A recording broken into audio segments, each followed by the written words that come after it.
سلام تماشابینان شبکه اگراتک تی جی، با شما من یوسف عزیزوف. امروز ما درباره 5 ناحیه از نگاه اقلیم آسیب‌پذیر تاجیکستان به شما معلومات پیشنهاد می‌نماییم.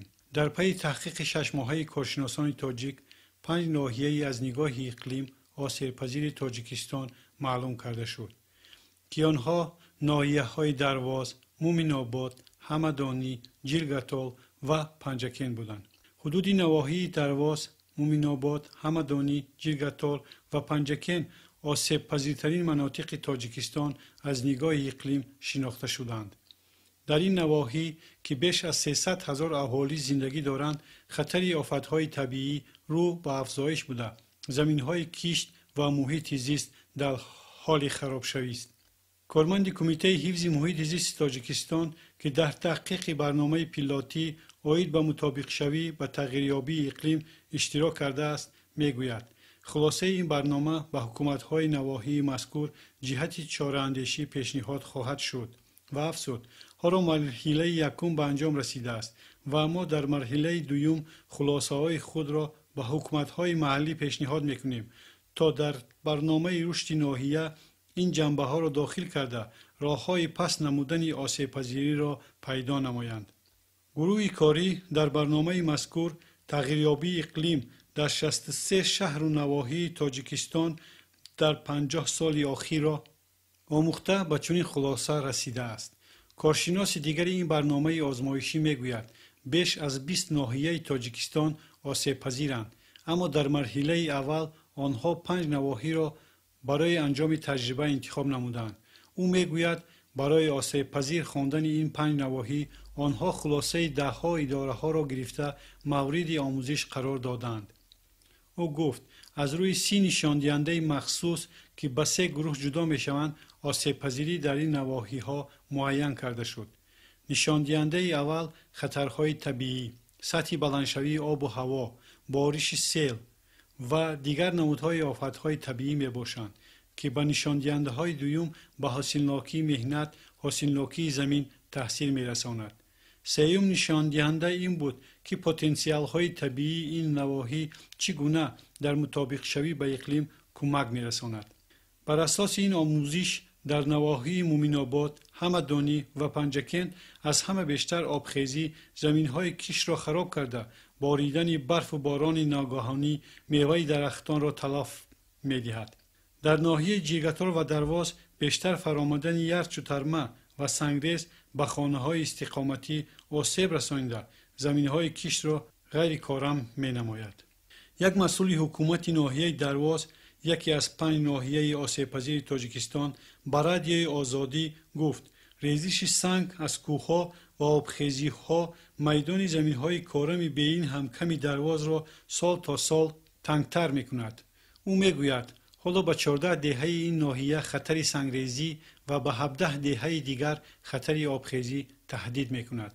او گفت همه ساله ساکنان دهات ناحیه از آبخیزی و سنگریز زیان می‌بینند. حتی از سنگخیلی از بلندکوه‌ها نه تنها زمین‌های کارم بلکه خانه‌های ساکنان نیز آسیب می‌بیند. ما پیوسته با ساکنانی که در موضع‌های خطرناک قرار دارند تماس داریم و بر حد امکان کمک خود را برایشان می‌رسانیم. شرایط درواز از دیگر نواحی کشور فرق می‌کند.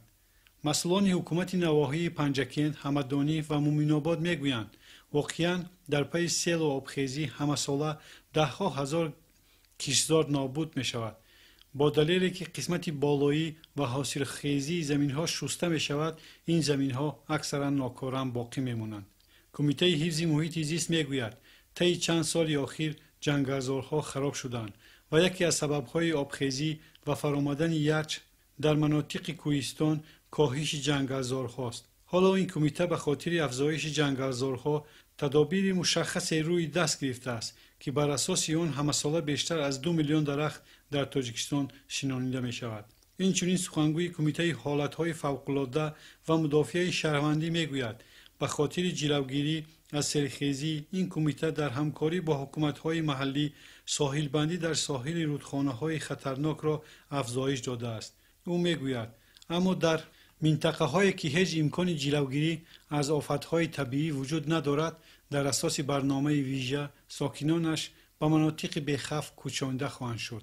او گفت در دوام سال 2018 باید 350 خانواده از مناطق خفناک به مکانهای امن کوچانده شوند.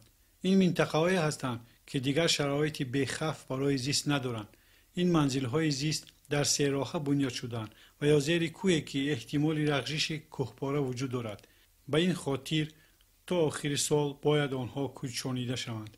معین کردن نواحی آسیب پذیر بر اساس برنامه پیلوتی آید به مطابق شوی و تغییریابی اقلیم در حال است که گروه دیگری کاری تا آخر سال استراتژی دولتی مطابق شوی به اقلیم را تهیه می‌کند. این برنامه که از جانب بانک جهانی و سازمان ملل متحد مبلغ گذاری می شود باید راه‌های جلوگیری از آفت‌های طبیعی در تاجیکستان و حفظ ذخیره‌های طبیعی را دقیق کنند. تخمین می رود اهالی تاجیکستان تا سال 2020 به 10 میلیون نفر نزدیک می شود. در صورت افزایش آفت‌های طبیعی و کم شدن ذخیره‌های طبیعی، زندگی اهالی 10 میلیونی و از این بیشتر تاجیکستان با مشکلی جدی روبرو خواهد گشت. همساله اقتصادیات تاجیکستان از سبب‌های باران‌های سیل و ژوله، فرآمدن یخ و سنگریزه‌ها و دیگر آفت‌های طبیعی در برابر میلیون‌ها سامانی ضرر تلفات جانی را نیز به بار می‌آورد. در نتیجه تحقیقات‌ها معلوم شد که در برابر اقلیم، ریلیف، موقع جایگیرشوی کوهستان بودن جمهوری دیگر عامل‌های نیز هستند که به دست ما خود آدمانی در این منطقه ها زندگانی کرده ایستاده شرایط مهیا کرده ایم که اندک باران سیل زیانی زیاد به خود ما آورد. ما کوشش میکنیم که در نوارهای آینده درباره این خرابکاری‌های خود ما به شما معلومات پیشنهاد نماییم. با ما باشید تا در یک جایگی توانیم که پیش آسیب پذیری اقلیم را در محله هایی که زندگی میکنیم کمتر نموده به خواطر زندگانی نماییم.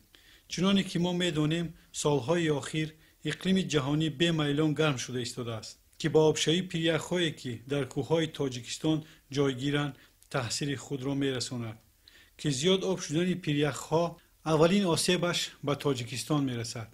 ما درباره پیریخ‌های تاجیکستان یک نوار تیار کرده به شما پیشکش کرده بودیم. شما تماشا نکرده باشید حتما تماشا کنید. در آخر به کانال اگروتک تی جی اگر آبونه نشده باشید آبونه شوی و لایک ماندن را فراموش نکنید. در کامنتاری ها فکر خود را نویسید تا ما توانیم در آینده از روی فکر و درخواست شما نوارها تیار نماییم. بسیار دوستان در چند موضوع ها تکلیف و پیشنهادها کردند و ما حتما کوشش میکنیم که آن موضوع ها را رسیدگی کنیم.